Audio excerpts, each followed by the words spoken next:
Board of Education. Would you please stand for the Pledge of Allegiance? I pledge allegiance to the flag of the United States of America and to the republic for which it stands, one nation, under God, indivisible, with liberty and justice for all. Thank you.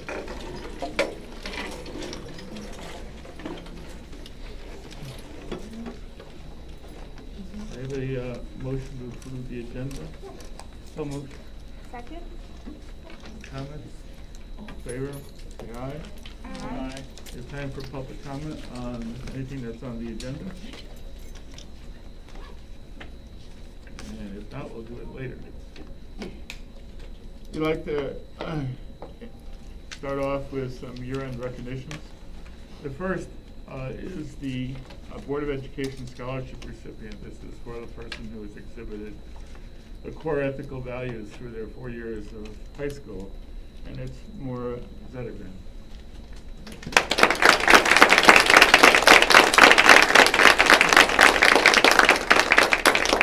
And her parents are hiding back there. But Norah, for those who don't know, has been captain of the volleyball and basketball. She's been injured a couple times. She's had to work in various ways. She's shown a huge amount of resilience this year, both dealing with COVID and dealing with her injuries and watching from the sidelines. My granddaughter's on the basketball team, and she said Norah was acting like an assistant coach and helped her through the whole year of basketball. And so I really appreciate all your work. We already gave her a check this morning, so I don't have anything more to give you tonight. Thank you so much. I also you want to say anything? Yeah, I want to say thank you. The school and district have done so much for me, and I greatly appreciate it. So thank you.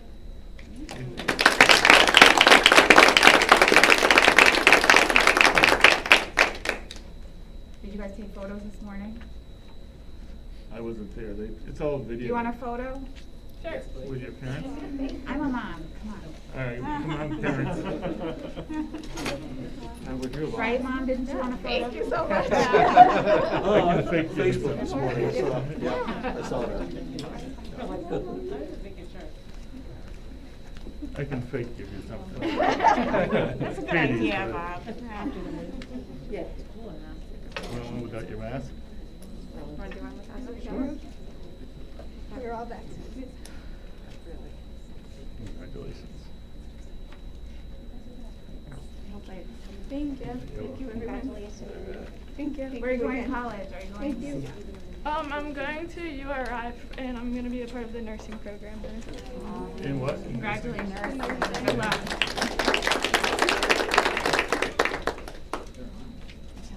Next we have some retirement, and I think Kevin's going to do the honors. Yes, thank you, Bob.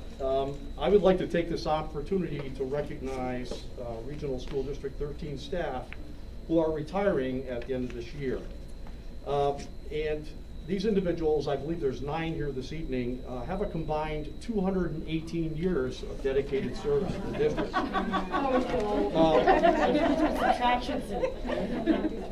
Pretty substantial amount of time, and they are a great group of professional staff that I've worked very closely with some, and their retirements are well deserved. We'll have each principal say a few words about each of the retirees, and I'd like to begin by having Mr. Tom Ford come up and say a few words about Mary Johnson and Darlene Allen. Well, I'm going to invite them to come up with me too, even though they're not going to want to do that. Should I talk into the microphone, or? It picks you up. Okay. I'm leaving too. Well, thank you to Kevin for the introduction, and thank you to the board for giving me the opportunity to say a few words tonight. I'll work on enunciating through the mask a little bit, something I'm not used to, but I'm going to start with Mary, if that's okay. And I did take a couple notes just to keep me on track. Mary was a teaching assistant at John Lyman School for over 30 years. And Mary simply was a great colleague. She's creative, she's fun, she has a wonderful sense of humor, a very wry sense of humor, makes people laugh. If those of you in the John Lyman family know that Mary is well known for her costumes and her willingness to wear them. And she was often, always, the architect of what I call the alternate John Lyman staff photo, which typically involved a costume or a prop. Easy enough for the less creative folks amongst us to wear, but more importantly than that, Mary is someone who cared deeply about students. And working as a kindergarten teaching assistant, that's so important. And tonight, actually, I can see a lot of John Lyman kindergarten alumni in the audience. Hopefully you can attest to what I'm saying. She just was such an important part of building a foundation for so many kindergarten children who passed through John Lyman. And you can't say anything more than that. Mary, for those of you who don't know, retired at the mid-year. And while I and all of us were very happy for Mary and her family, I think Darlene would agree that John Lyman hasn't quite been the same without Mary. So, Mary, we miss you, and congratulations on retirement.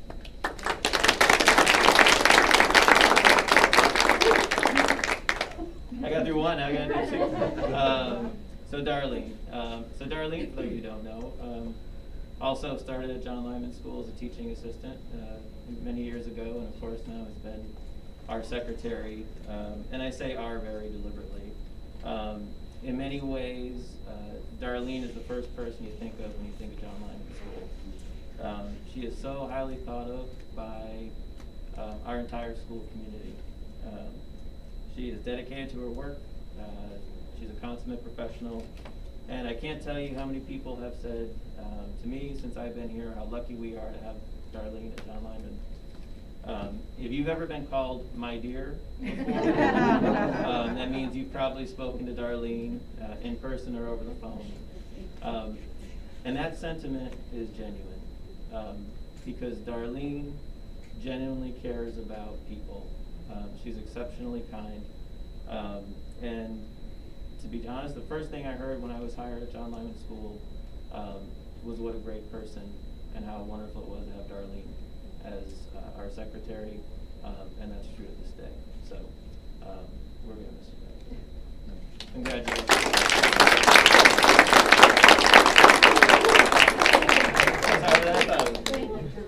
Thank you, Mr. Ford. And at this time, I'd like to have Mrs. Deb Stone come up, and Deb is going to be recognizing Judy OHara. Notice how she was looking the other way, like trying to pretend that that wasn't the reason we were here. So most of you know Judy OHara from Memorial School. I have to say, I've had the joy of being her principal and working with her for 5 years, but Mr. Bro worked with her for 17. And it still does not add up to enough time that Judy OHara spent at Memorial School. So Judy OHara has 36 years in education, 35 at Memorial because she went off and had a baby. So, you know, the boy needed a year, so we let Judy do that. I didn't, I wasn't here. But all 35 years of her teaching career was at John Lyman. You got me there, Mr. Floyd, sorry. It was at Memorial School in the 5-6 ID program. And this year, for the first time ever, is teaching in a departmentalized program at Memorial School. She's teaching reading this year in 5th grade. I kept her when the transition happened last year. So we made a few changes. The biggest thing about Judy is she is always concerned with others. She is kind, and she loves her students as much as her own son. When she sees them later on, they all walk up to her like, "Do you remember me?" And of course, right? Like there's a lot of kids that have gone through in all those years. But once she makes that connection, she remembers, and she's so proud of the people her children have become. So not only was she at Memorial School for 35 years, but for, in education for 36, for 35 of those 36 years, she lived in Hamden. And I don't know if any of you know this, but if you try to get from Middlefield to Hamden on any given day, it's you can't get there from here. It's right. Yeah, I see that even the kids over there must have to go to Hamden for something. It is a horrible place. 35 years, over 36 years, she lived in Hamden. Yeah. Last summer, she moved to Middletown. So her commute now, I think she's 4 miles away, 4 minutes. And then when I mentioned this at the staff meeting on Monday, somebody mentioned that now her husband actually Uber drives her more often than not back and forth from school, so she gets picked up. So Judy's going to be very missed at Memorial School, and I'm not sure that we'll be able to fill her shoes the way they are filled now. So Judy, we will miss you. We love you, and we wish you the best in retirement. Thank you very much.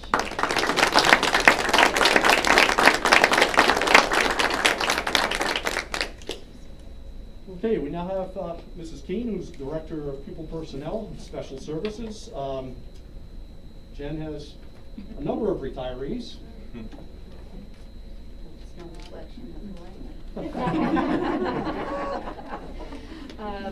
First, and I don't see her here, but I do want to mention Jean Myers. Oh, you are there. You are, Jean. I didn't even see you. Come on. Yes, and I'm going to do my beloved interpretation of Mrs. Myers, Mrs. Myers. Before I even knew Jean, she is so wonderful with our students as a special education para in district for, let's see, 19 years, Jean. And I received a student that had worked very closely with Mrs. Myers for many years. And he loved you, and you worked so closely together that by the time he got to us at Memorial, we were all Mrs. Myers, and because he would ask for you every day, and that is just an indication of who you are as a person, as an educator. Your service in district has been exceptional. You have been loving and caring and kind and patient with all of our students and staff, and it's just been an honor to work alongside you for these years, and you will be certainly missed. So I hope you come and visit us. And in Scott's words, Scott will be here tonight, but he did want to relay the message that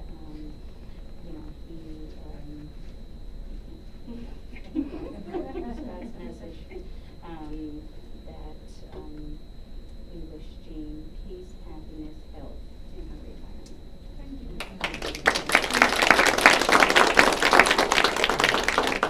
Mrs. Davidson. Let's see. Scott too used the word consummate professional. Kathleen Davidson has been with us for, let's see, 18. We'll take 18. We'll go for 18.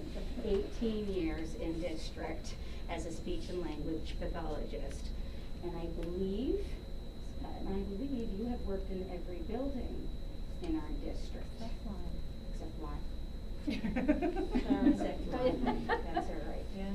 But yeah, you've been in all of our buildings in district. And as a speech and language pathologist, as a colleague, you are a consummate professional. I have learned so much from you. I know your dedication, your professionalism, your intense passion for your work shows every day in what you do. And we're going to miss you. So peace and happiness in your retirement as well.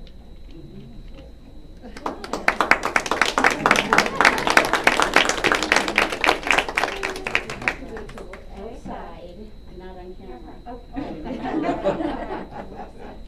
And next we have Penny Sawicki, who has dedicated, 22 years of service to District 13 as our district-wide physical therapist.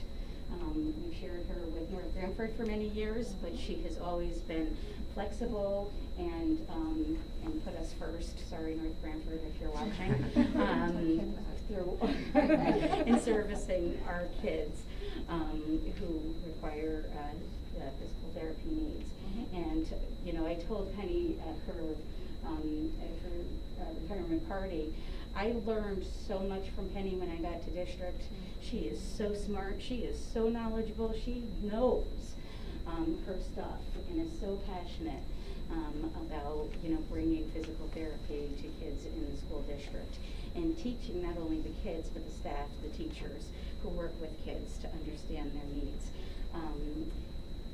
I miss you already. Penny retired officially at the beginning right, at the beginning of this school year, and you know, we are happy for her in retirement, and many happy years. Thank you.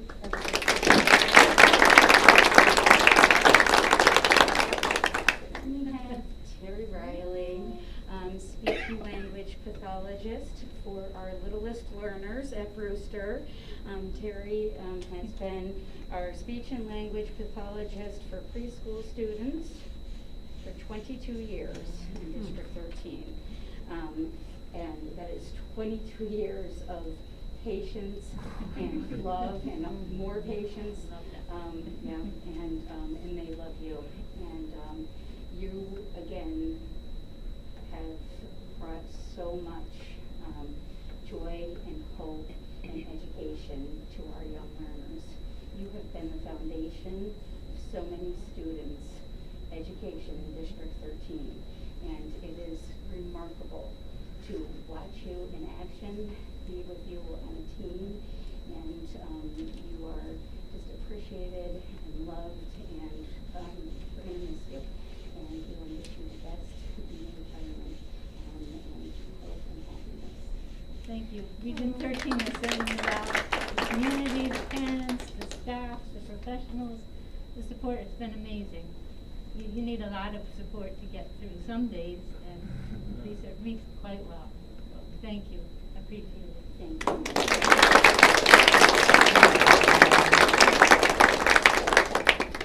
you. And I'd like to recognize a couple of other employees for the district. I'd like to have Paul Van Steenbergen come forward, and along with Steve Rand, if they can make their way over.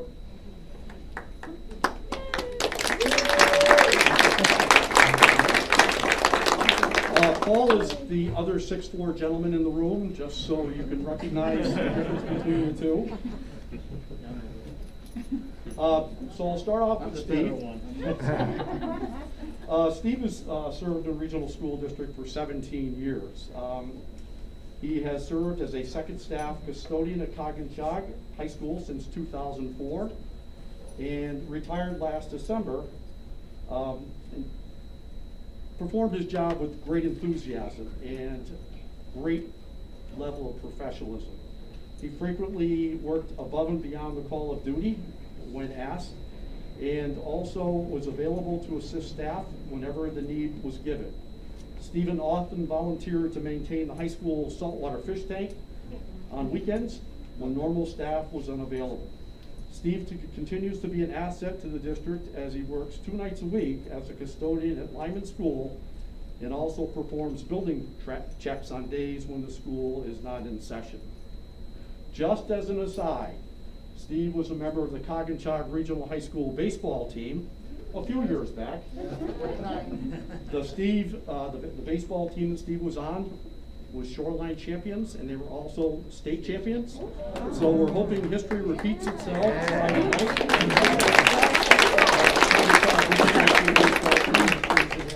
State championship. Would that be 1972? 1972, yeah. Paul Van Steenbergen. Paul started his career as a second shift custodian at Brewster School in 1992. In 2010, he relocated to Coginchaug High School and retired in January of this year. Paul performed his job to the fullest, always seeking a better and more productive way to carry out his tasks. He has great fondness for the kids in Regional School District 13, and while at Brewster School, Paul would volunteer his time to read to students. Every year, he would bring an incubator complete with chicken eggs, so the hatching of the chicks could be witnessed by all of the students at Brewster School. and Paul to this day continues to bring the incubator and the chick eggs to Brewster School. So let's have a round of applause for Paul.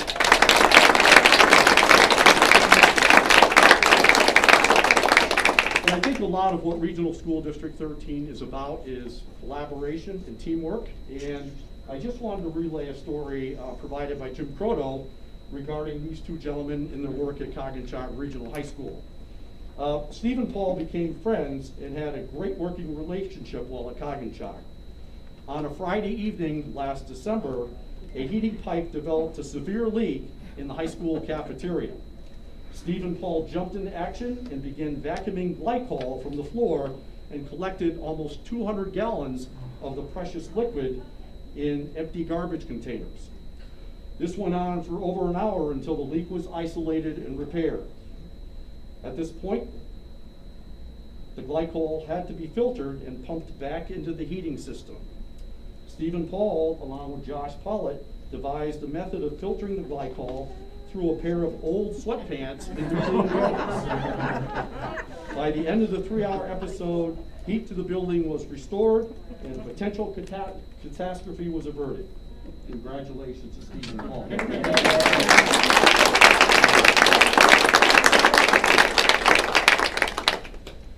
I'd like to thank all of the retirees for attending this evening and all of the principals and Jen Keene for saying a few kind words. Please feel free to stay for the Board of Education meeting if you so choose.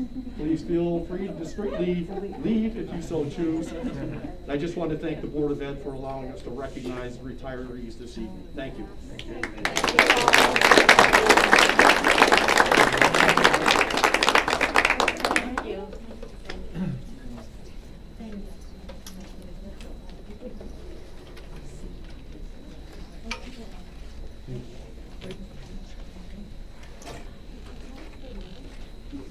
Next on our item list is the recognition of our reporters. So would Katie and Noel come up?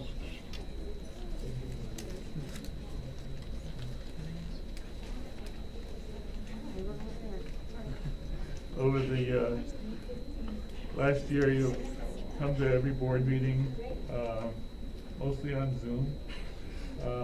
So we never really got to see you, except for your face. So it's really great to see you in person. I know that Katie's worked in a lot of places, seen Jaden run and Noel play. And so it's great to have you here, and also have the valedictorian and captains of the theater, soccer, and track. Yeah, track. Yeah. Katie's the leader in our band, and not the band captain. No, we didn't have them this year. Oh, okay. Well, and thank you for all your work. We have a little gift from the board and from me as well. Thank you.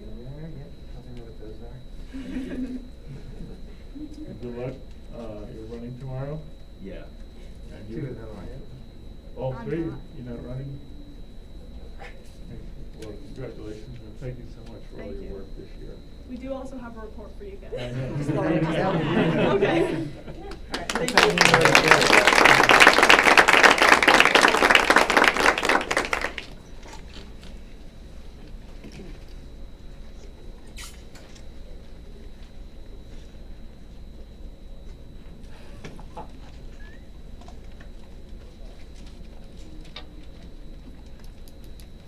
Hi everyone, I'm Katie. On behalf of my two other board reporters, I want to thank you for having us back one last time. Tonight we'll tell you about our upcoming end-of-year events, including our scholarship night, final games for spring sports, and graduation.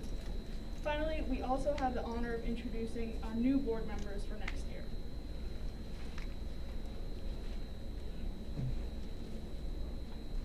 So hi, for the last time, I'm Jaden Astle. So earlier today, we held our annual scholarship. I guess this year it's afternoon. As you know, earlier in this meeting, we had Morris Zergan, who was awarded the Board of Ed scholarship. The event was in our auditorium. It was only for students in person, though it was live streamed for all of our parents to watch from home. This year, unfortunately, there weren't a whole lot of opportunities for funding due to COVID restrictions, but there was still a lot of money left on the side from previous years, so there was enough to make the event successful and to give everyone good financial need for the future. We had a total of 142 scholarships given out by the scholarship committee. These scholarships were given to us from our community here in Durham and Middlefield, local organizations, and even local businesses. Despite whether or not every student got a scholarship, every one of us walked away with $150 from our general scholarship fund, which I thought was truly incredible considering this year and the lack of funds that we could not get. I just wanted to take the time to thank the Coggins Scholarship Committee and all their hard work they've done this year and every year, and all the hard work they'll do in the future. They really make a difference in our college.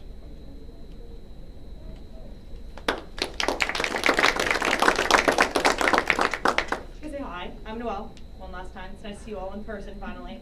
And so for athletics, although the year is wrapping up, athletics are as well, and we've actually had a very successful spring, given all the circumstances. We had our tennis team, our girls, we had one freshman, Piper Vermillard. She placed first at Shorelines in singles and then went on to states and placed 8th there. Our boys golf team, they had Colin Murphy was 2 strokes away from qualifying for state opens, and I believe they placed 8th in their Division 4. And then coming up, we have our state opens tomorrow for track. There's 13 individuals going and competing there, which is very exciting. And then the next day, we have our baseball team, who are competing in the championship for the first time in 49 years. So that's 7 o'clock in Middletown. And then the next day, we finish off with our softball team also competing in the championship against Summers. So it's very exciting to end the year in this way, and we are all very excited for these upcoming sports events.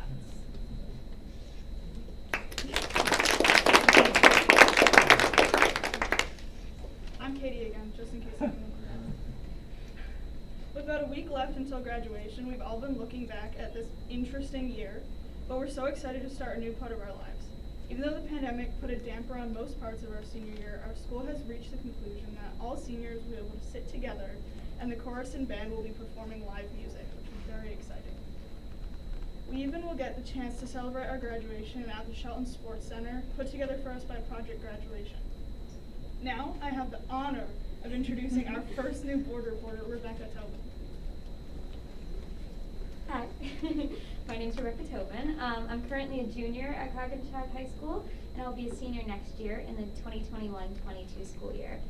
I'm a part of many clubs and programs at the school, including Ecology Club, Book Club, Class Council, School Council, National Honor Society, and French Honor Society. I've also participated in the music department since my freshman year, and I am a part of a cappella club, show choir, chamber choir, and drama club. I'm incredibly grateful and excited for this opportunity to be involved with the Board of Ed and to help represent the student body in the upcoming school year. Thank you.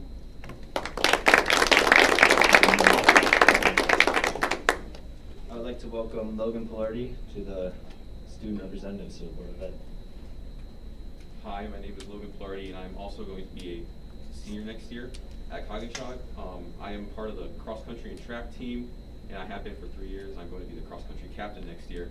I'm also on the student body government, and I am the secretary of extracurricular affairs, and that means I'm in charge of outreach to all the other clubs at Coggins. I've also been a part of the Ecology Club for 2 years now. I'm very excited to speak with you all over the next year, and thank you for the opportunity. It is now my honor to introduce Norah OConnell. Hello everyone, my name is Norah OConnell and I am a junior here at Coggins. I'm a 3-season athlete. I'm part of the music department, I'm part of a cappella and show choir, and then I'm part of various clubs, including Class Council as the president, the treasurer of the Ecology Club, and a SHS officer. Thank you. So we just want to thank you all again once more for allowing us to voice what is happening not only in our school but our district as well. And we are very excited to see what these 3 will do for you next year and are excited to wish them happy. Thank you again. Yeah, it was really great. I heard from Maura, but I didn't Yeah. hear from the students. Did you enjoy it? Yeah, we did. It was really great. Before you go, will you tell us what you're gonna do next year? I am going to Susquehanna University in Pennsylvania. I'm playing soccer and majoring in elementary education. I'll be going to UConn. I'm looking to hopefully join the track team, and I'm majoring in cognitive science. I'm going to Oberlin and I am planning on studying anthropology. Congratulations. Good luck. Great. Have a great summer. You too, thank you.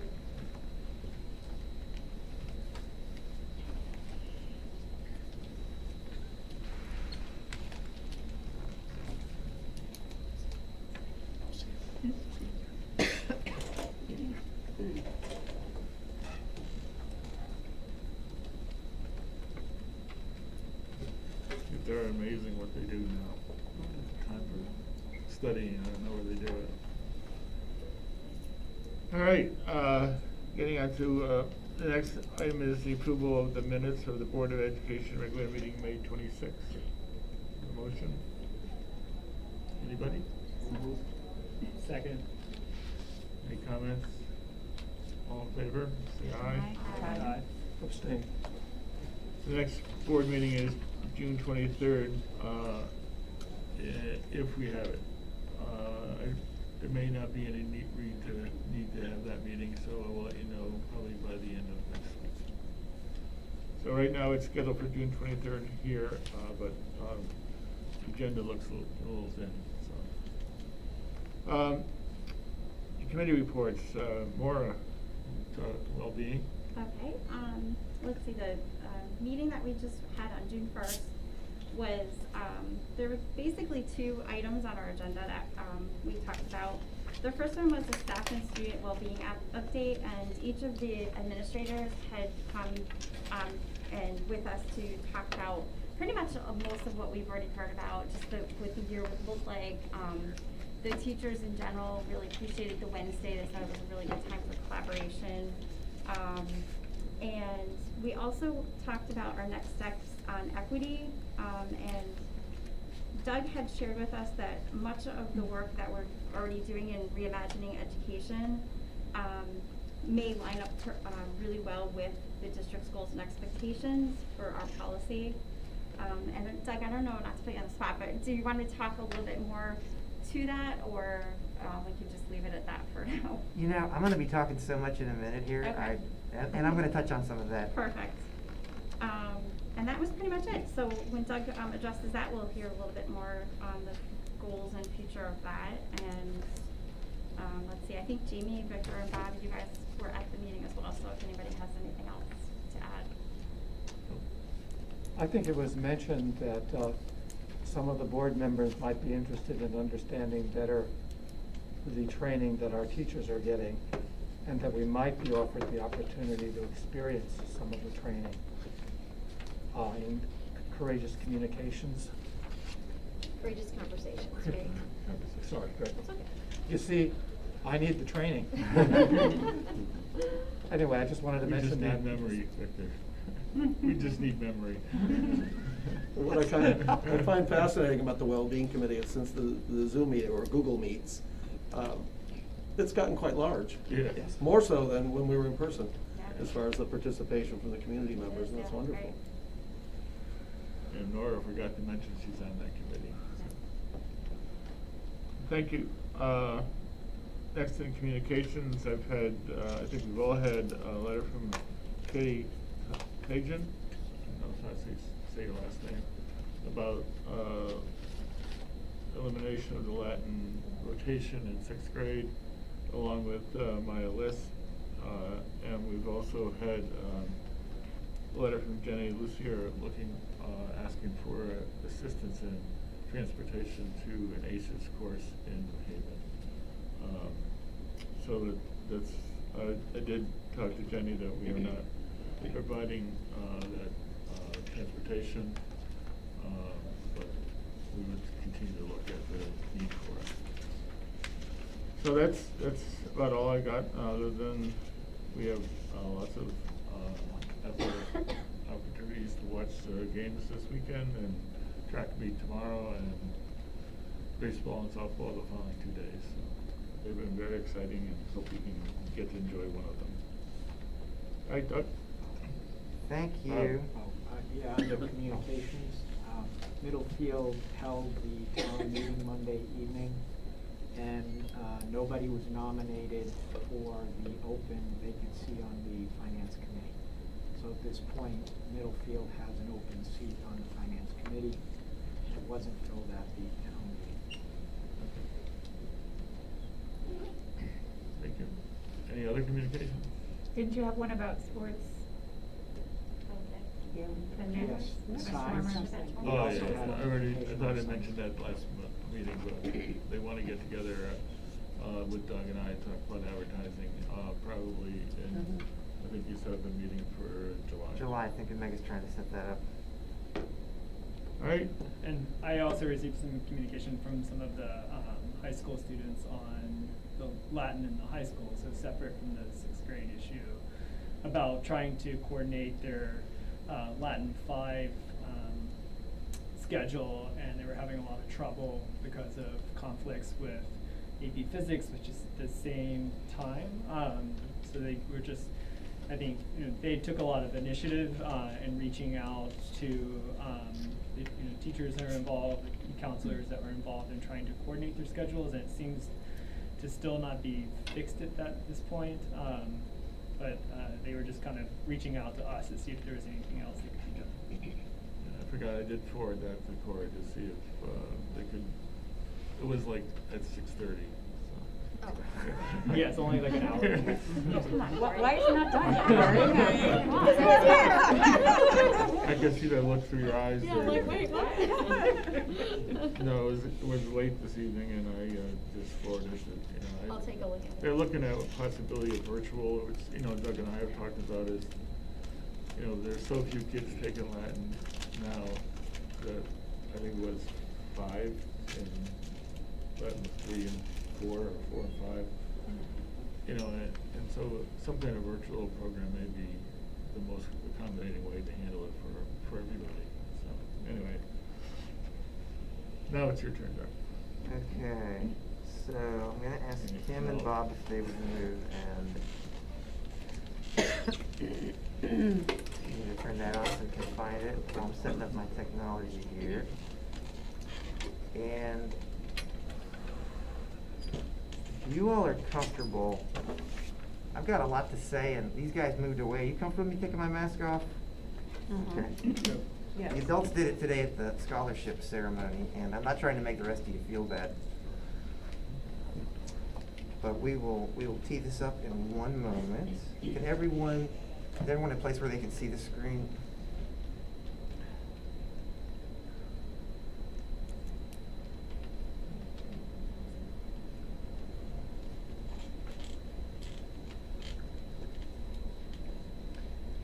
It's still searching for the device. Yeah, it'll take us just a minute. Oh, all right. I'm not always patient with my technology.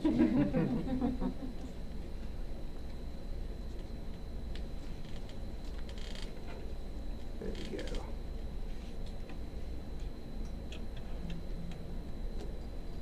Okay, I believe we are connected. I guess it found it. There we go. Okay, so titled this presentation Reflections, Hopes, and Dreams, and I do apologize for the length. What I'm sharing is important, and I think it's important that we get all this information out, and then hopefully I'll never speak this long again, as long as you all will have me as superintendent. Just to kind of give you an idea of what I'm going to walk you through, and start talking about why I believe this information is important, then give you a little backdrop as to kind of the whole context and process that I used. I want to talk about how, as happy as I am with where we are, what I'm sharing, that there's still opportunities to add more voices to the conversation. The large, bolded, what I learned section, that's where I'm going to spend the bulk of my time this evening, as hopefully you would expect. Then I'm going to go to some potential next steps, and then, if you're not all asleep or just completely worn out, would open it up for questions or comments, but certainly those can keep coming beyond tonight. And I do think, all kidding aside, if you all can discipline yourself to hold those questions and comments till the very end, we can get through this. If not, just think about that second interview we did, and it might be a repeat of that, which I don't think any of us want to experience again. Okay, so why is this important? One thing that has nothing to do with really the information I'm going to share with you is, selfishly speaking, doing this work got me out there meeting people, and conversely, they got to meet me. So that's good for me as the new person here. Another reason why it's important is it's rare to get an external perspective. I come here new, I've not lived in this state before, I've not been in this district before. So what you're hearing tonight it's a pretty raw reaction. Because those of you that have been here for a long time, and this was true of me in my last district, once you're somewhere for a long time, you don't notice everything as much because you're just kind of part of the organization. But it's concurrently an internal perspective, because while I'm doing this work, I'm also serving as superintendent. So you're kind of getting the benefit of both, and I think that's pretty rare. Another thing that's rare, and I'm not sure that I'll do it well, but my attempt here was to pull together some of our past, some of what's going on now, and also pointing towards our future. And I think that's important. But probably the most important is the last bullet.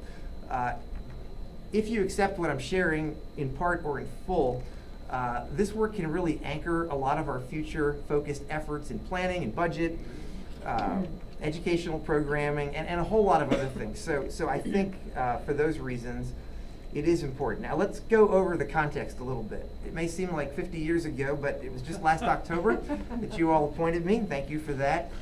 Started January 4th. And so what I'm going to share with you actually covers a period from November to May. I had to kind of cut it off. It's not like I haven't talked to anyone this month, but at some point you have to kind of draw the line there. And the thing is, what a lot of people may not know is many of the people in this room and many not in this room willingly gave me their time during the months of November and December, even before I had started, to begin some of this work. And that's why, even though I didn't start till January, the reporting period covers those 8 months. For the research wonks out there, we're going to talk about some quantitative and qualitative data sources. Most of my interactions were through Zoom, just because of the pandemic. A little bit of in-person, but I also looked at some data and some written material. I'm really proud of this slide, and I really have to stop here, and I know she probably thinks I just say good things about her all the time, but Meg Maloney is amazing, and none of this work would have happened the way it happened if she, back in November, scared to death, meeting me on a Zoom for the first time, and I said, I need you to set up all these meetings and do all these things. And even though she had another boss superintendent, she just did it, and it all continued. And she also schedules my school visits and everything else. So almost 100 school visits since January, which I'm blown away by that. I didn't think the number was that high. And about 200 individuals, either through individual interviews or focus groups. Certainly that's not everybody, but it's a lot of people. 48 public meetings and events, most of them with you all, but others as well, and many, many informal conversations that we did not capture. So who did I talk to? I talked to learners. I talked to many of the young people that were here this evening. They were very helpful. Also, recent graduates, that was a good group to talk to. Parents and families, employees. I talked to you all, our town officials and some of the boards there. Other superintendents in the area have been extremely helpful to me. Local realtors, very important group to talk to, I think, and other local businesses as well. I got to talk to the president of the community college in Middlesex, and some of his team, and some others joined me in some of those meetings. Also, a lot of the great support organizations, state officials, health departments. That wouldn't have been on the list normally, but you got to get that. And then other folks as well. In terms of the written materials, really try to look at a lot of the planning documents, things related to these meetings, policies, the district charter, and also, the state report card and the accountability metrics, things of that nature. Membership history and forecast, we'll get into that here shortly. Budgets, capital improvements, debt services. I looked at our website, other communications, and lots of emails and lots of other written materials. So here are the disclaimers. First of all, what is being presented tonight is the perspective of Doug Shook. You don't have to agree with me, whether you're in the physical audience or the home audience. I tried to be objective, but like anyone, I have biases that I bring into any exercise, and they probably come out in some way, shape, or form. So that's one disclaimer. Another one I already referenced. You know, even though I feel like the sample that I spoke to is pretty representative and seemed to triangulate and validate itself, I didn't talk to everybody, and so that just is what it is. And then probably the biggest limitation is in terms of what I saw during those 95 school visits, all under COVID restrictions. So a lot of what I'm going to speak to in the report, I didn't necessarily directly observe. It is what others told me about the work that was being done outside of the pandemic. So, you know, the researcher in me says, that's okay, but actually seeing it and experiencing it would have given a better kind of triangulation of the data sources. But those are the kind of limitations. So I also talked about adding more voices to the conversation. I've put these in slides, but I think we're going to do one better. In fact, we are, I think. Hopefully people will agree. It was helpful to me to create a Google site to archive all this information. It helped me process all of this over the last several weeks as I was putting this presentation together. So we're going to publish that Google site. Everything I'm sharing tonight will be there, so you all don't have to take notes. You can look there tomorrow if you wish, and that'll be published not just for you all, but for the public. We're also tomorrow going to launch for 10 days a thought exchange like we did just recently for the high school principal search. I want to invite people who didn't get to give input to give that input now, but also to agree or disagree with what I've shared. And I think that will help all of us moving forward. And of course, there will be continued informal conversations. And, you know, if you wanted to contribute to this and didn't get a chance, you can just send me an email. And again, I'm not really speaking to this group, but the wider public audience. People did that over the last 8 months, but if they would continue doing that, that would be very helpful to me. So now we're going to talk about what I learned. And what I learned is so massive that I actually have a separate agenda just for that.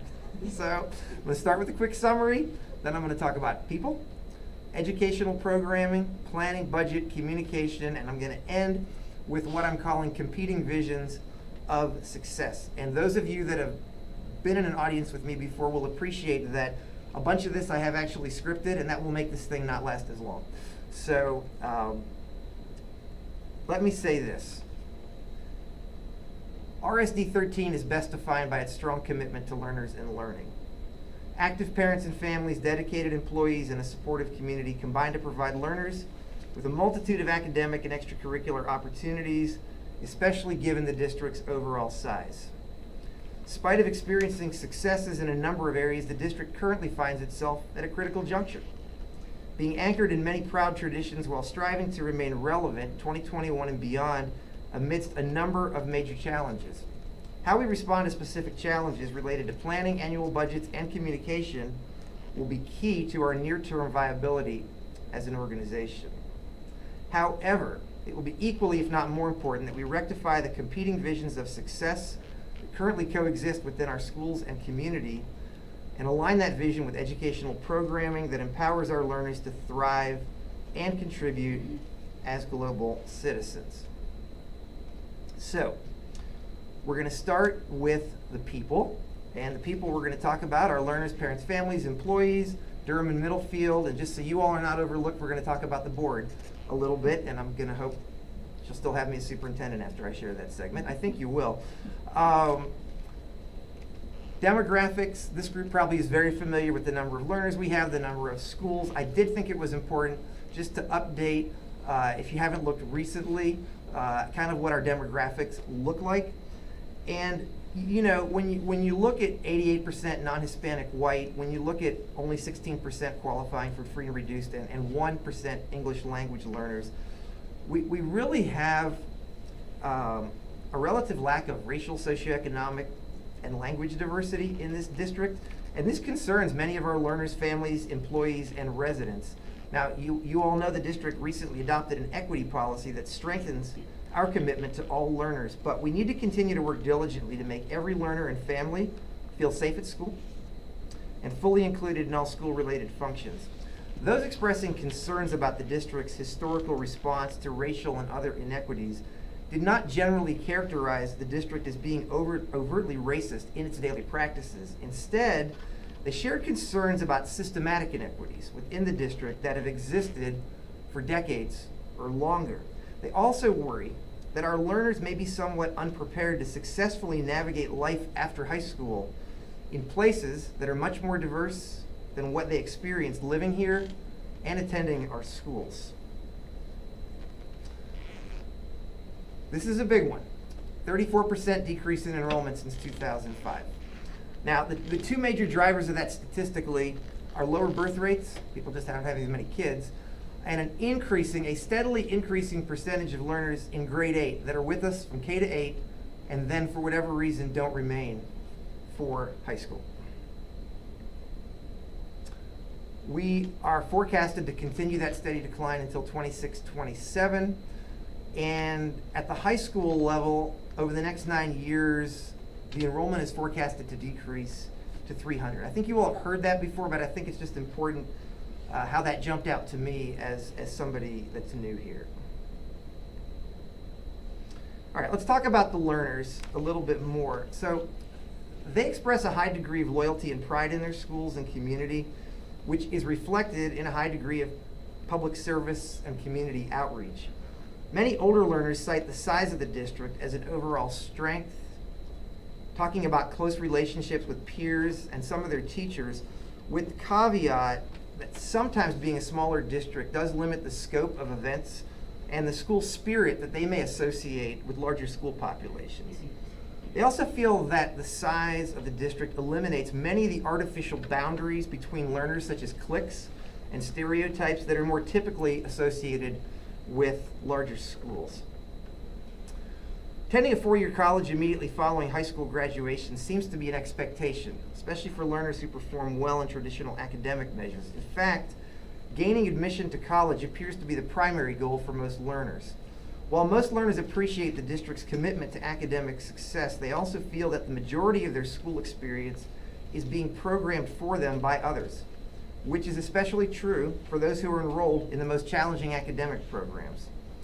Those who attend college generally feel prepared academically, but also wish our district would provide learners more ownership of their education, including exploration of individual interests to assist with planning for future careers. It's very common for some learners, as we saw just recently this evening, at the high school to be involved in multiple extracurricular and community-based activities at the same time, while there are other learners who have limited or no involvement in these activities. The contrast between these extremes also reflects each learner's sense of belonging and connection to school.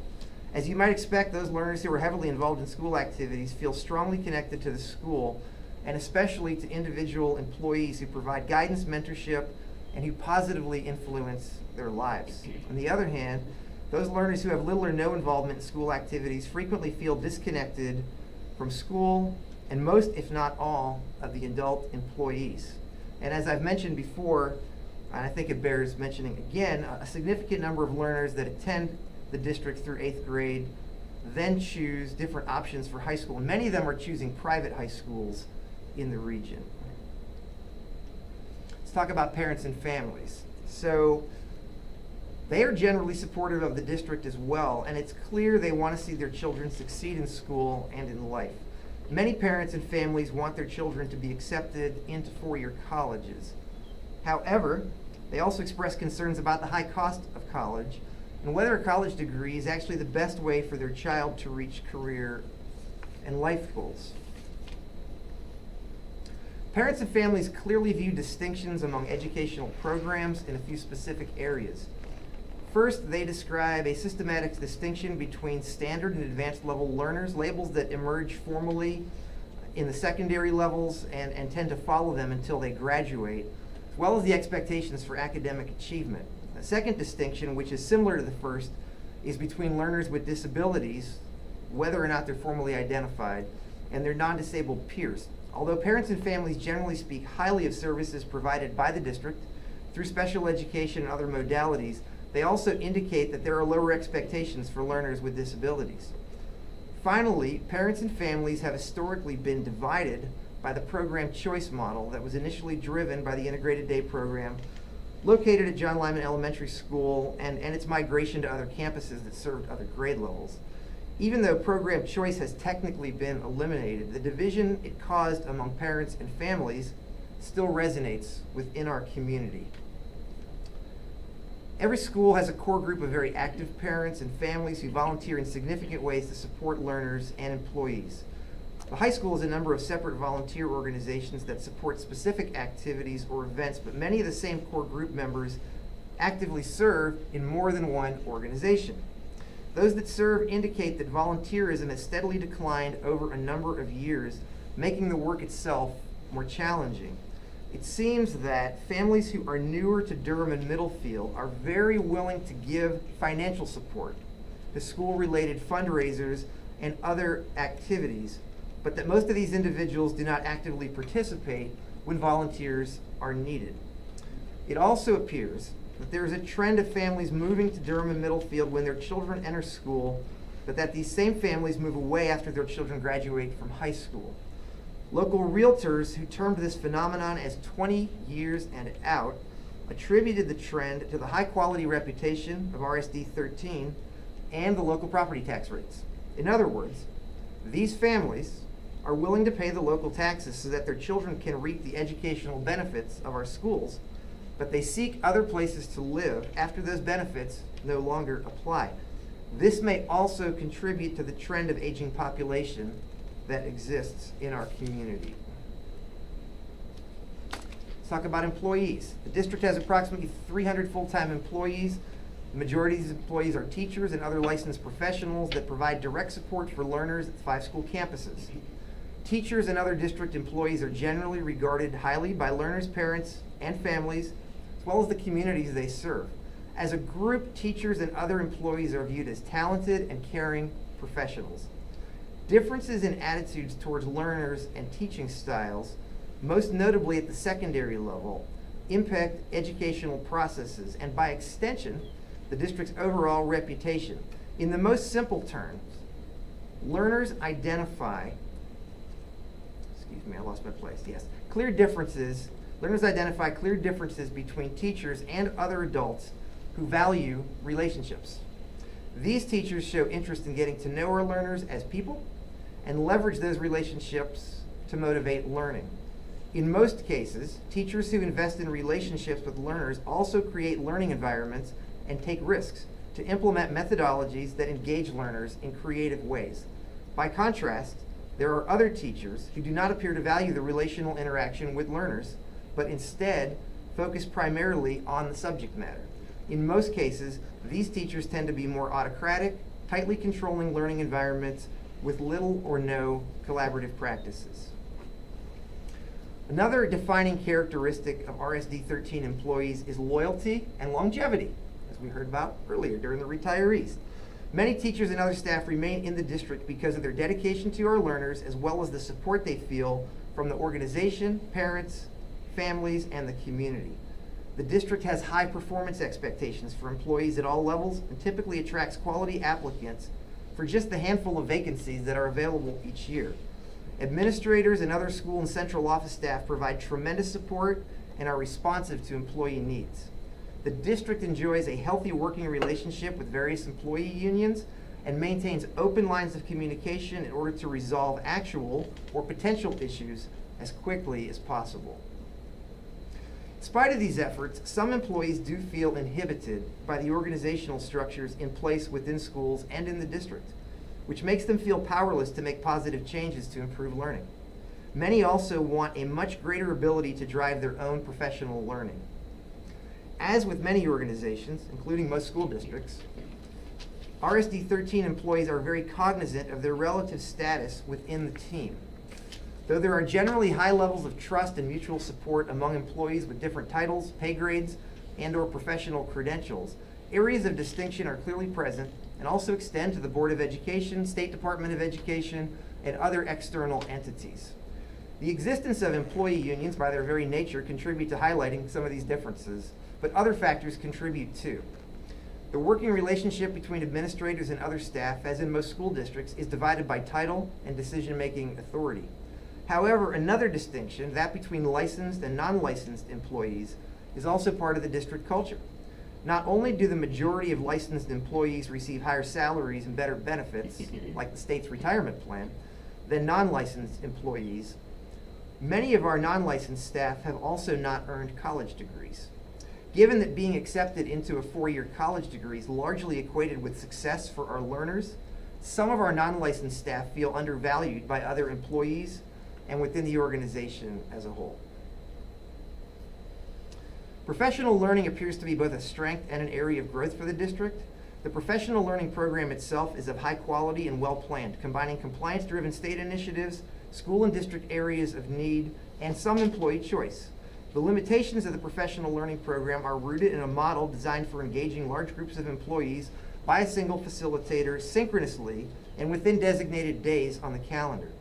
Employees appreciate some of the choices that have recently been available, but many still seek more personalized, relevant, and job-embedded experiences that likely fall outside traditional practices and timeframes.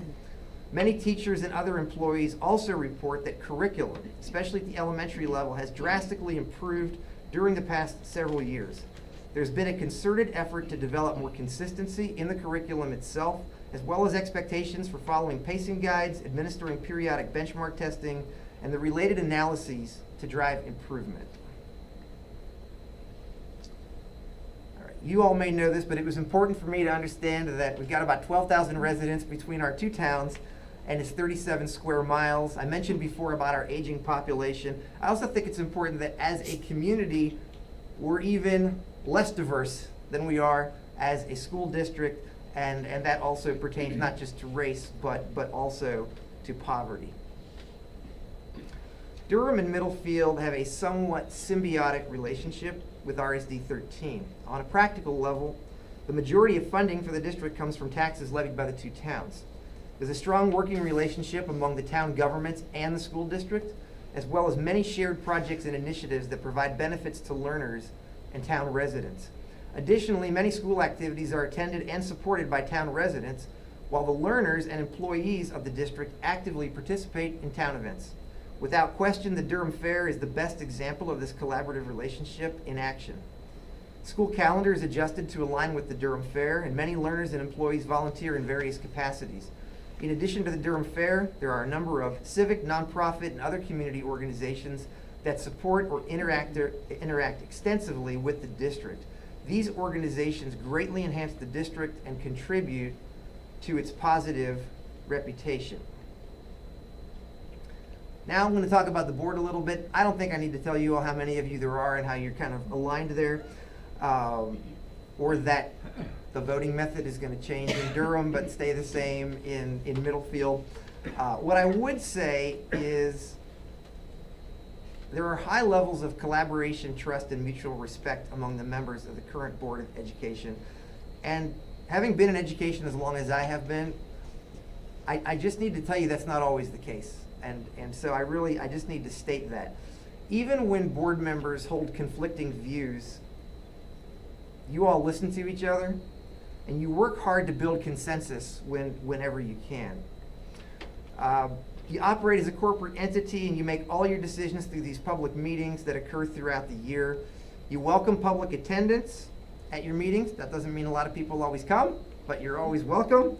And you allow active public participation through the public comment section and also the communications section. I don't have to tell you all that this board also conducts a large number of committee meetings throughout the year to complement its regular meetings. The membership of these committees is some combination of board members, district employees, and community representatives. I thought it was important to capture some of this numerically, and I asked Meg to do this. So just using the last 12 months as a sample size, there have been a total of 30 board meetings, 45 board committee meetings. So that's 75. I also think it's important to note that of those 45 committee meetings, in 19 of them, a majority of the Board of Education was in attendance. And so what I would like to throw out there as an observation and as an opportunity perhaps is, I think there's a real opportunity here to perhaps rethink some of that and streamline some of that, and I think if that's true, we can gain some major efficiencies as you all as a board, me as superintendent, and I also think it might make serving on the board a little bit more attractive for those that wish to serve, because right now, and I've talked to some people who are interested in the community, it just feels like a major commitment of time that is unlike anything that I've ever seen. So I just kind of throw that out there for you. Okay, now we're going to shift to educational programming. So the school district is currently in a transition period for its educational program designs. Recently, we have planning initiatives, including the development of a portrait of a citizen. We've been having some efforts to reimagine a more learner-centered educational paradigm. We've also got the potential closing of John Lyman Elementary School. And each of these are going to be significant drivers of change that may take place in the future. I don't need to go over the grade configurations with you all, but I do need to point out to our public that this is the first year that these have looked this way because of recent action that you all have taken. So our families get to choose among Brewster, John Lyman, and Memorial in K-5. The selection of elementary schools has a historical context, as I'm sure all of you know, with the program choice model that existed for many years. Under program choice, the district operated two distinct educational models: contemporary, which reflected a more traditional approach to education; integrated day, which I'm going to refer to as ID because I'm going to say it a few times, and it's going to get me tongue-tied and keep us here longer if I don't do that. So with the anticipated closure of John Lyman Elementary School, the district began the process of merging the ID and contemporary models into a single program that theoretically captures the positive elements from each model and also reconfigured the grade levels to their current status. But due to the inability to close John Lyman Elementary School and because of the pandemic, it's difficult for me to assess the viability of the single program model because it doesn't appear that the district had the opportunity to fully develop that during the pandemic. The ID program, which was originally developed at John Lyman Elementary School and later expanded to Memorial and Strong, is largely characterized by learner voice and choice, democratic processes, arts integration, multi-age classrooms, and an interdisciplinary approach to standard content. Learners, families, and employees involved in the ID program describe a learning model that was innovative, learner-centered, and seemingly aligned with the district's mission and the recent Portrait of a Citizen work. Current learners and recent graduates who participated in ID relay the positive impact that the program has made in their lives. Many parents echo similar sentiments. In some ways, ID and program choice defined the district and distinguished it from other public school districts. In fact, some parents whose children participated in ID when they were younger later enrolled their children in private schools in order to provide them with similar experiences through high school. As positive as the ID program seemed to be in the lives of learners who participated, its operation within the district's program choice model also served to divide learners, employees, and families, while also causing significant administrative challenges at Memorial and Strong, where the two program models had to operate concurrently. Over the past several years, primarily driven by the standards movement, a more uniform curriculum, and an increased emphasis on standardized test performance, the ID program has gradually been dismantled in the district. The program no longer operates at Memorial or Strong, and many of the core ID elements that I referenced earlier at John Lyman have been reduced or eliminated. At the high school, we offer a multitude of courses and offerings for our learners, and especially for those pursuing college entrance. A reduction in career and technical education courses has limited opportunities for learners who may not be interested in attending college immediately after high school graduation. The high school's also recently been emphasizing career planning and infusing more work-based learning options, but many of those efforts have been limited during the pandemic. High school staff also share that time and the master schedule frequently limit work-based learning options and other off-campus opportunities, including programs that can qualify for college credit and industry-related credentials. Some middle and high school learners and their families also express frustrations with the master schedules, especially the unstructured middle school tutorials and the high school study halls, which many believe could be restructured to support more dynamic and robust learning opportunities. Performing arts is a strength of RSD13 and is supported on every campus. The high levels of participation in performing arts in middle and high school shapes the culture on both campuses and is a source of pride within this community. Sports, which I'm not going to go over everything the reporters did, but I think you need no more sample than what we've experienced this spring season. And I just assumed we were in the state championships every year, but maybe I'm just lucky. And other extracurricular activities, especially at the high school, serve to complement our academic programming and really provide many excellent opportunities for the learners who elect to participate. The district has a robust technology infrastructure that supports one-to-one learning at school, at home, and in other remote locations. Technology also effectively supports many business functions that are essential for supporting employees and operating efficiently. Technology has been integrated into learning to varying degrees at the discretion of individual teachers and staff, and support for technologies that support learning is provided by the district. COVID-19 obviously created a need for remote learning technologies, most notably live video conferencing, but it's difficult to assess to what extent those technologies will benefit learning in the post-pandemic future. Let's see, I gotta go back one here. So now we're going to talk about planning. The district has a number of planning documents, but really lacks a well-defined strategic plan aligned to its mission and vision. A number of strategic plan elements in various stages of development influence the district, but very little of those elements appear evident in the daily operations of our schools.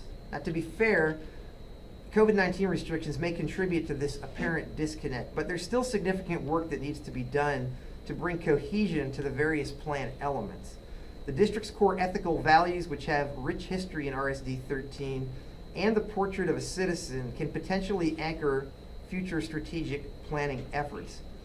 We're also currently exploring a more learner-centered vision of education that aligns with the core ethical values and the portrait in an attempt to better empower learners for success after high school.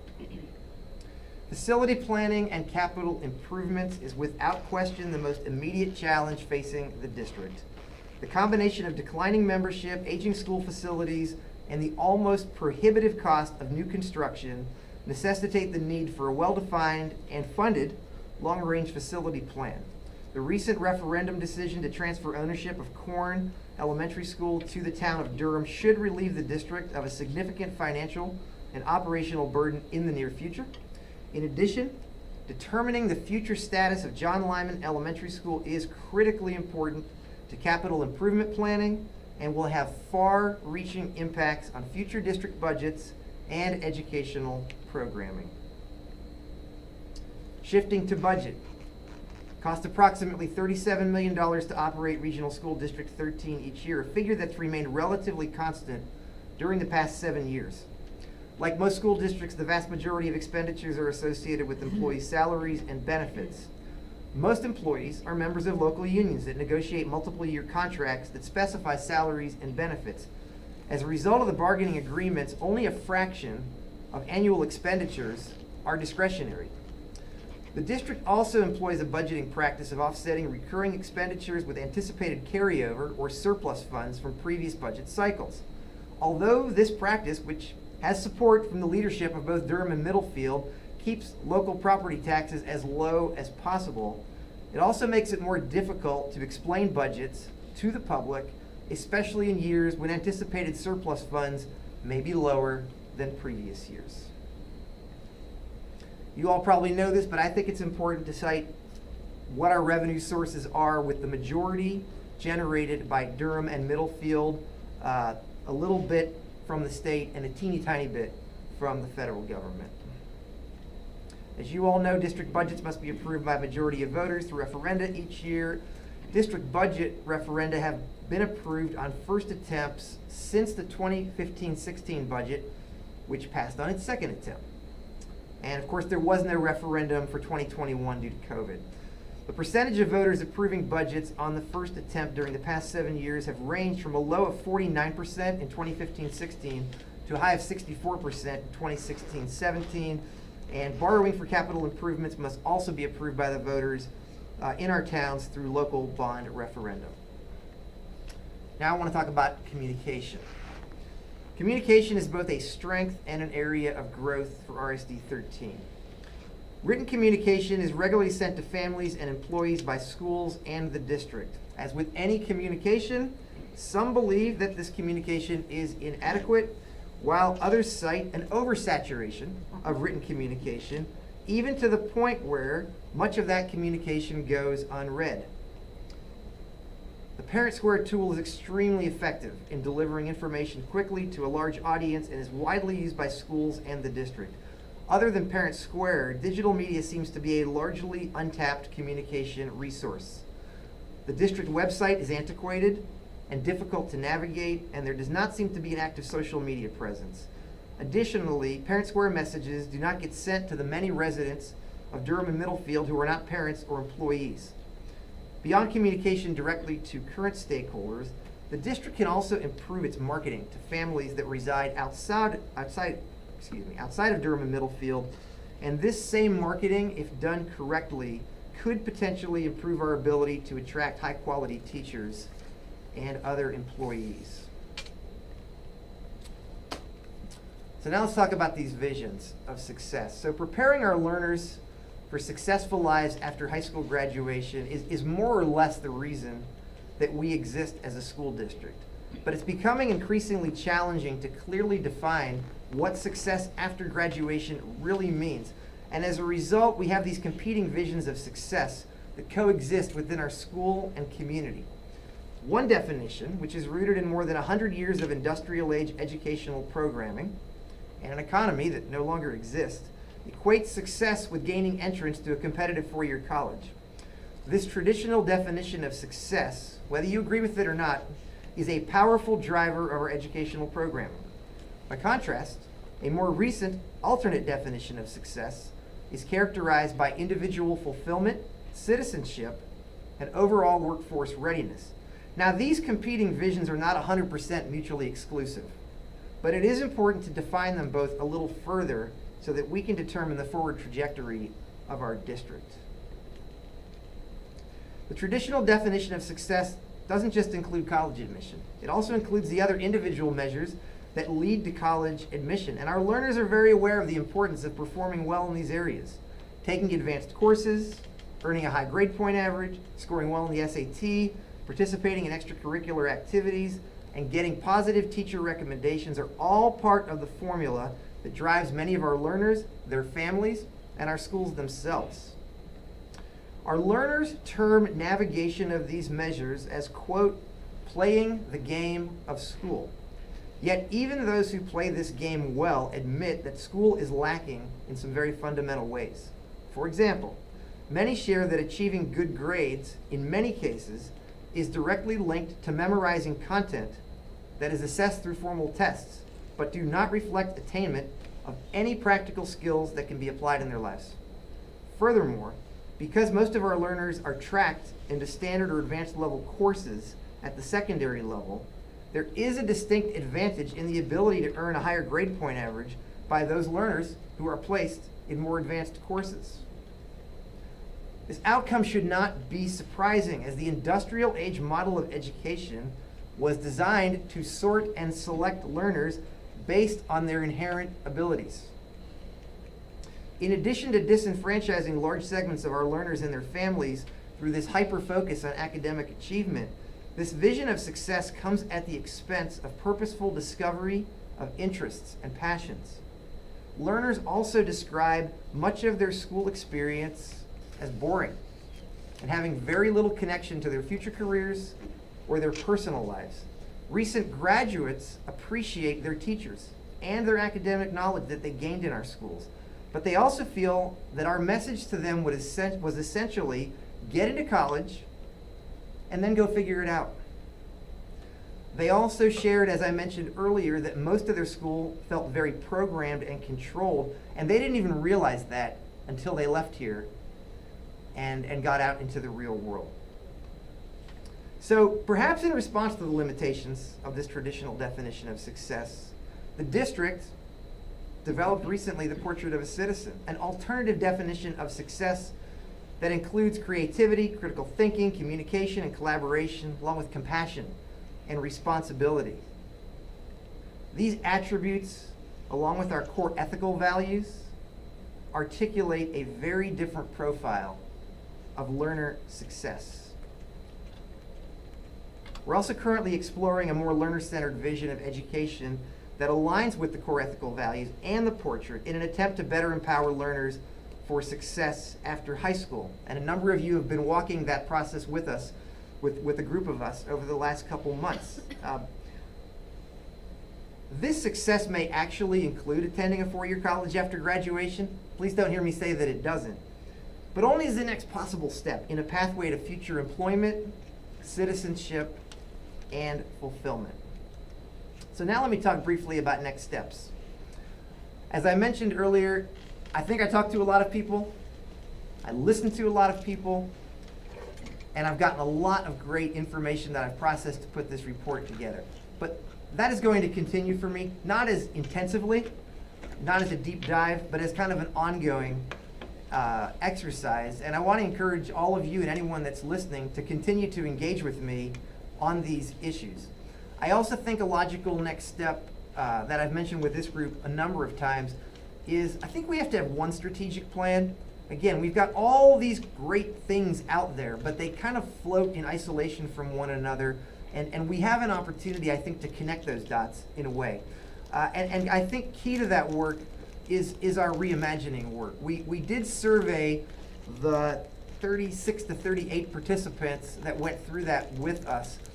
And just about everybody that we surveyed, I think everyone except one, said if we don't do anything else, we need to do that exercise multiple times and bring more people into the conversation. And so I think that's another logical next step. Whether you all think it's a logical next step or not, key to any of what I've just talked about is going to be who we hire as the next leader on this campus. And so that's going to be a next step for us as a district. And as I mentioned earlier, I do think our work in transitioning the Corn facility over to the town and our work with John Lyman, these are things that if we don't get them right, all that other stuff, we're probably just not going to get to it because this other stuff is going to impede our progress in that.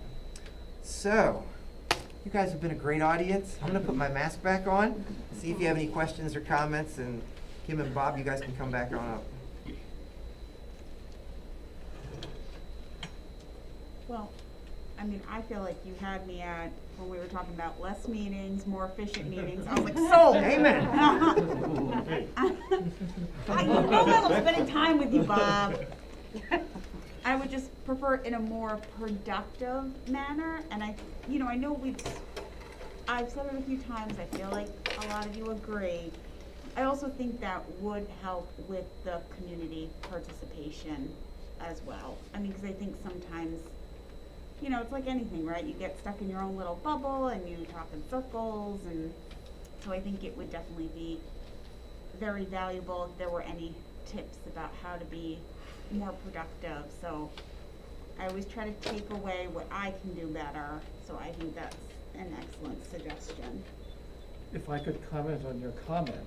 Absolutely. I think that Jamie made an important observation, however. The Wellness Committee, the Well-Being Committee, has benefited enormously from its accessibility through Zoom to members who have full participation because the entire meeting is by Zoom. And I don't think we should not lose track of that fact. In fact, I think that's a much stronger committee.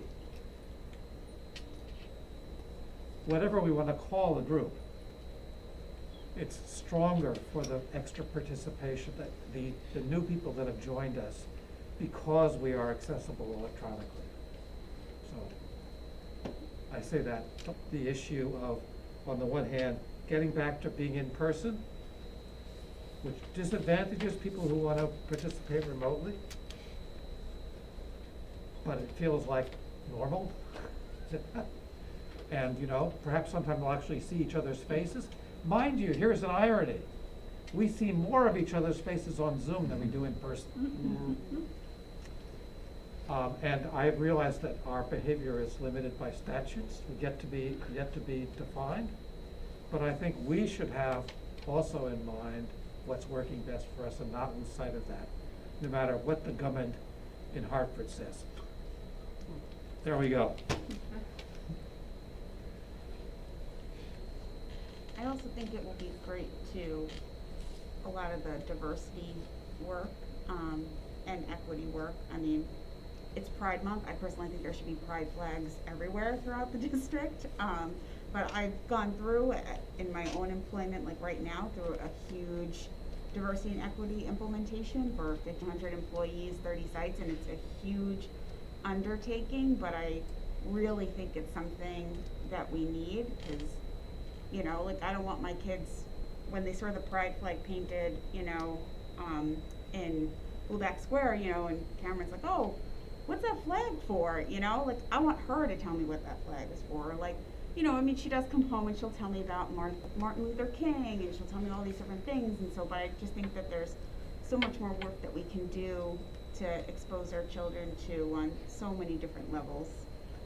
One question I did have that I wrote down was, you know, in terms of the high school, and, you know, it seemed like there was a consistent theme about the learners wanting more ownership and more opportunity for their education. And I would love to see that, and I think that's a huge reason of why a lot of our students leave after 8th grade, because they go to other schools that have a lot more different types of programming for them. But we're also a small district, and, you know, our means only go so far. So I'm just kind of curious if there were any, like, preliminary thoughts, like, on that. Well, I guess, without spending another 45 minutes or whatever I just said, I think that's why this reimagining work that we referenced is important, because it requires a rethinking of how we do everything. Because I think your point is exactly right.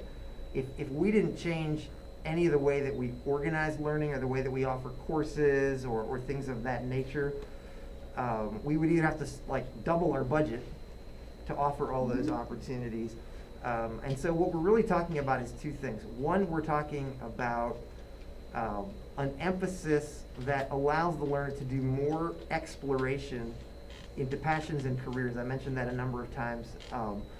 But what it also does is it transfers some of the power that is now held by either the district, the administration, or the teachers under this industrial age model, that basically says, here's your schedule, you go here, here, here, here, here, and it's all kind of bound with that, with almost allowing these young people to be active partners in their education. And where I've seen this done in my previous district and other districts across the country, it is an incredible thing to see, because the learning is still there, and the academics are still there, but they don't see themselves as like they kind of just go through school passively.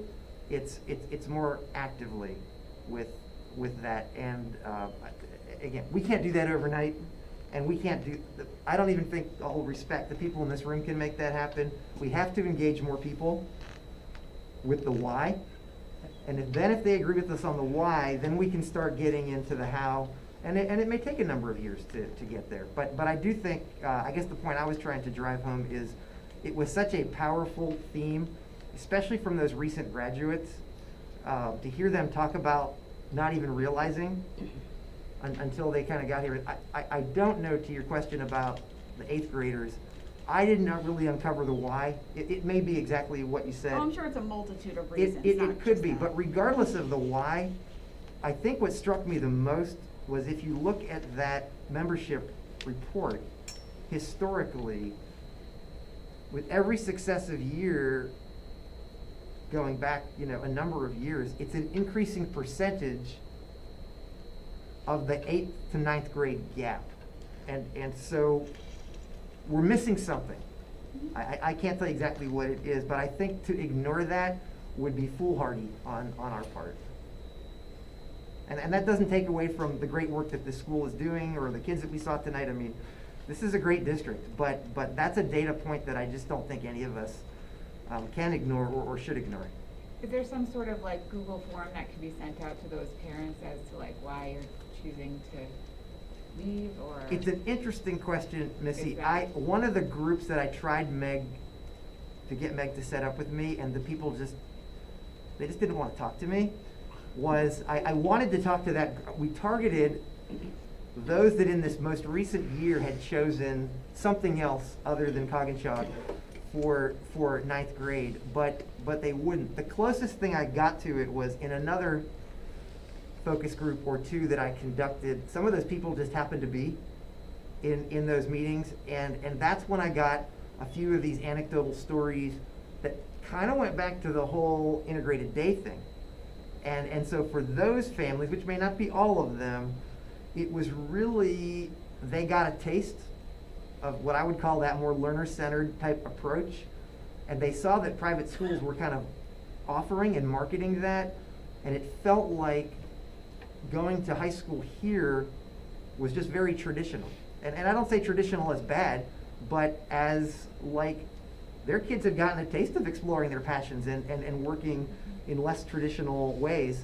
And I think those of you that have been in the reimagining have kind of heard some of that emerge from the group. I mean, it was obvious to me when I sat down with a group of seniors in, I think, my first month here, that was the theme that rose highest. Those that had been through Lyman and ID, the positive impact, but then at the same token, the division it caused when they were in schools together and on like separate programs. And so I don't know that there's a quick solution to this, but I do think the district's trend going to like the one program idea is beneficial, that we're not competing with ourselves.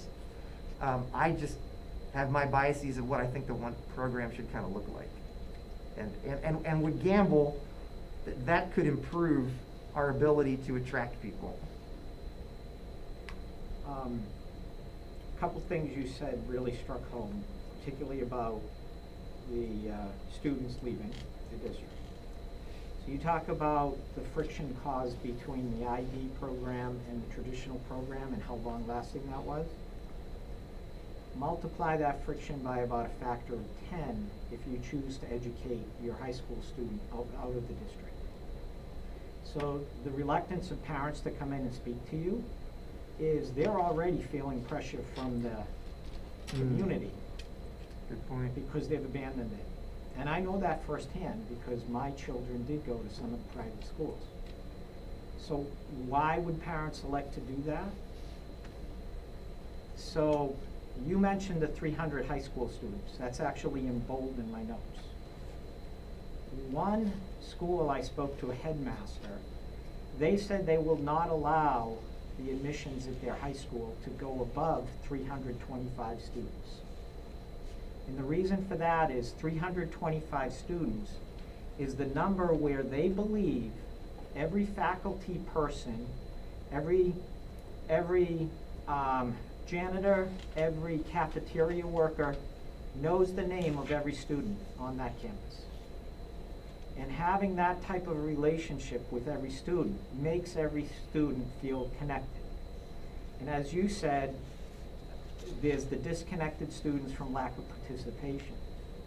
Most of the private schools require every student to participate in either sports or arts after class, where we don't have a requirement such as that, okay? And they offer all of these different programs.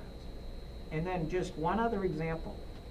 Now, I do a lot of reading in history. I'm very, I read a lot, okay.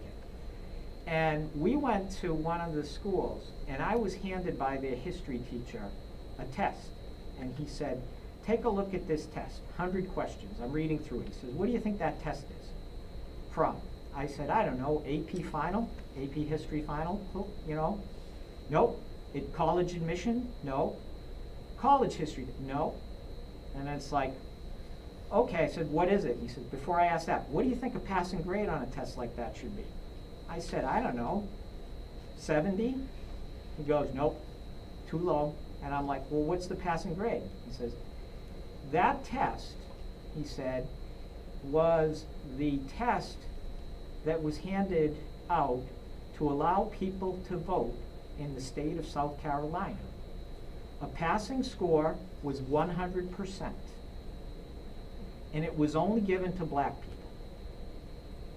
And it was like in all of the years of me going to school and reading history and hearing about discriminatory practices, none of it ever truly resonated until I was working with an original document. And that was an original document. And so all I'm saying is the methods by which we teach, which is why I love this reimagining that we're talking about, the methods that we're going to use to teach, it is just, I think there's so much we can do to take even our existing subject matter and go outside the bounds of where we are now and make it more relevant to people to really truly understand what's happening. Anyways, and then there's about 300 other things that you mentioned, but the other one that really got me too is the volunteerism is dwindling, and we're seeing that. Every town committee, every town board, commission, the Board of Ed, the board committees, every single one, you see the same people all the time because they're the ones that are volunteering, and you very seldom see the new faces coming in, and that is very sad, and I don't know what to do about that. Well, there's a different, it's part of the aging aspect too, because most of the, Andrew and Missy and Christine and Maura, all are working 2 jobs, 2 families, they got kids, it's different when a decade ago where, not everybody was having 2 families working, not everybody could do this stuff. Yeah. And it's part of the aging process of the community as well, and trying to get, I think we're very lucky to have, the parents of students on this committee, not just grandparents. So, but it's, I think that's part of volunteerism is that people don't have time. They do have a checkbook though, and or Venmo or PayPal or something else, and most of them are willing to give. We are a very wealthy community, despite what people tell us. And the community is well off, and there's quite a bit of resources here. I mean, a lot of the resources allow people to send their kids to other schools. Maybe if we charge tuition, people would come here. But I think there are some advantages, and I think marketing the reimagining is part of the next step as well. I mean, the 4 of us who've been on the reimagining, the rest of you need to see how we can do that and get some time for you to listen and get involved. But I think as we begin to market where we're going, that will encourage people to stay. It may encourage people to come, because I think we've looked at other schools, we've looked at these places where you go to some of these schools and the children are engaged, they're running around, they'll talk to you, they'll figure out why you're there, they'll ask questions, and I think it's really exciting to see that if we could run that through the whole system. And I think the focus needs to start at Strong. I'm going to personally look at what you're saying here. Strong needs to be the place where we keep people, and so getting some activities going on there that people can reimagine. That may keep some of the kids with us, and that school is more structured, I think, than most of the other schools, and it would take advantage of a lot of different work going on there and some of the reimagining. And I think the 6th, 7th, and 8th graders are so flexible at that age and inquisitive that it might be the place to want to spend some time. cannot sit through 3 tutorials in one day, Right. as my child currently is. Yeah. My grandson too. Thank Yeah, you. which, they're supportive. Yes, they are. And they don't want to go to school, at least mine doesn't, and that's never been before. So that's, I think that's a place where we need to really I start. agree.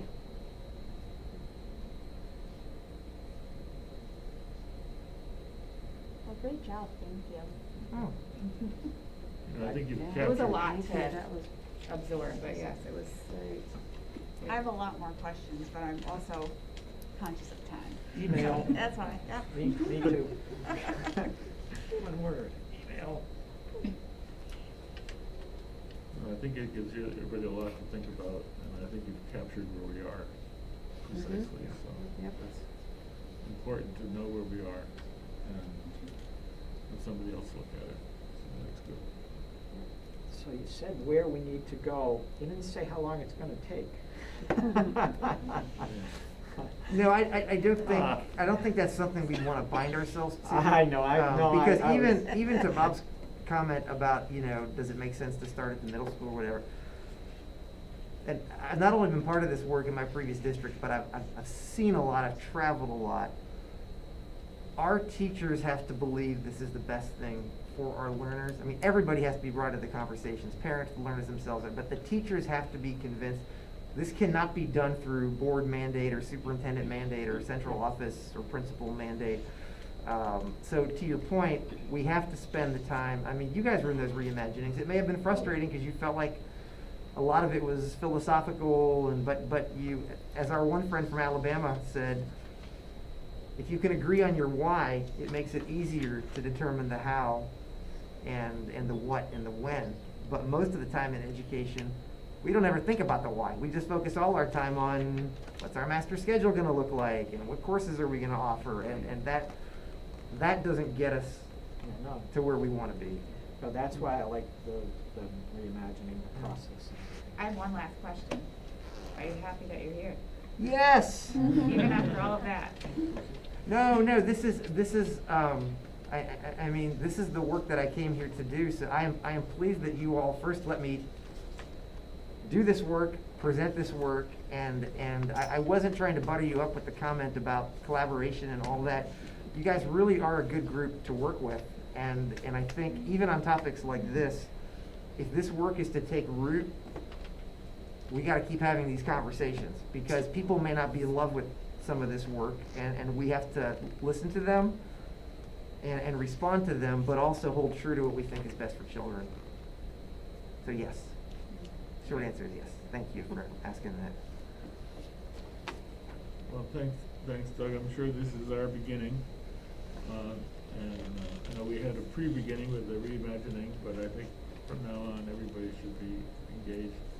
And the next session hopefully can be in person and That is my hope. shorter. And not take 6 weeks, but maybe 3 or 4 days. So hopefully you can get something done this summer and some of you can participate. You'll all be invited. You can't do it, you can't do it, but. Thank you. Next is new business, vote to approve the Virginia Beach field trip request. This is, the band choosing to go to Virginia Beach, whereas the chorus is going to Disney World. So this Is it the same dates? Huh? Is it the same dates as the other trip? Yeah, I don't think they have to choose. I was gonna say, I think they're are all some kids set. doing both? No, I think they're all set, right? Yeah, I think they have to figure out how to do both. Well, I'm just saying if they do both, that's missing quite a bit of school. Yeah. That's why I was asking. I think it's during vacation. This On the one other is hand, not, it this gives one's them 5 days ownership. in May. Oh. Gives them ownership. Oh, it does, but it also costs their parents a lot of money. And I mean, if one's 5 days and the other one's 4 or 5 days, I mean, that's 9 learning days. That's what I worry about. I mean, I just throwing it out there. Might not be a popular opinion, but Bob, do you have a motion statement for that? Oh, no? where's Norm? Norm's at the jump there trying to decide if there's any there. So, We do, I we, got her. But they've added we inserted our, piece now, we have too. standard norm language, right? No. well, Yeah. well, Okay. it's, Yeah, but it's I in think our it's been added policy. already. So It's I been would, It's I added would in make a there. motion to vote to approve the CRHS Virginia Beach field trip request as presented and per the requirements of the policy adopted by the board. Second. Any other comment? All in favor, say aye. Aye. The next is an interesting one, is the textbook donation. Anybody want to explain that? I read it, looked at I it. read it, I mean, yeah. basically the math books are no longer of value, but another school wants them, and we need to approve the donation. I think that's the short version of it, right, Kim? So, Actually, it's part of the textbooks, right? Yeah. So it's the Textbooks second, came in second parts. volume. The second, right. And we are using the first part, but as our program is now structured, we're not using the second part of one or both of the. Yeah. So these are texts that were bought in a bundle, and it was expected that the whole bundle would be used. But in fact, as the courses have worked out, we're not using part of the bundle. The publisher won't take them back, but there are, Schools. other schools can use them, and so this is just being good citizens. A So I motion? will move to approve. Do I have a Second. Any comment? All in favor, please say aye. Aye. Opposed? And a vote to accept the student wellness policy. This is on here, because of the time constraint, and Kim, you wanna go over it quick? Sure, at each of your desks, there's the red line version, I'm sorry, it's small, the comments printed in the side there, but essentially what this is really it's housekeeping. This only affects the National School Lunch Program, nothing else that you may discuss in wellness, so it's misleading that it's the wellness policy, but it's wellness policy for school lunch. All National School Lunch participants have to undergo a triennial review of their policy, their wellness policy. And in response to that, there is a sort of a model policy as well as federal requirements. So one step was to go through our policy, our Shipman model policy, and compare that with what the National School Lunch Program requires. You know, happy to say we meet all the requirements, but there were certain areas that we just needed to elaborate on in our policy. Some of those things were just simply what times we serve lunch, do we make meals on site, how do we determine free and reduced lunch eligibility, and how do we keep records. So really, that's the only kind of changes. That it's in red, prohibiting use of physical activity as punishment, and prohibiting withholding of physical activity as punishment. On the third page, there's quite a bit of red. Really, that's the goal. That's our lunch menu website. Just says what kind of programs we participate in and how we promote it, how do we notify, and how do we determine eligibility. So really, it's practice that we use now. Nothing's been added. We do not offer caffeine products to our students, so that was incorporated in here. We use local vendors when possible. We provide alternate meals to students who do not have funds. And record keeping, just how we keep track of and how long and who has access to the free and reduced lunch records. So those are the changes. So the time piece that Bob had mentioned was for this triennial compliance audit that we have, they were asking that we get this done by June 30th, of course. So if you agree with those changes, if you could just adopt these revisions, and then we'll be in compliance with that. I'm just curious, the caffeine products, has that been a long-standing policy, and does it apply to everything? I mean, are there any soft drinks that are offered in the schools, or there? No, there's no vending machines available to students, and everything in a la carte is all healthy food certified. You can get a cup of coffee for your teacher, but that's about it. We don't serve it to students, You can't get it for a student. And now we know why they leave at 8th grade. Strike that line.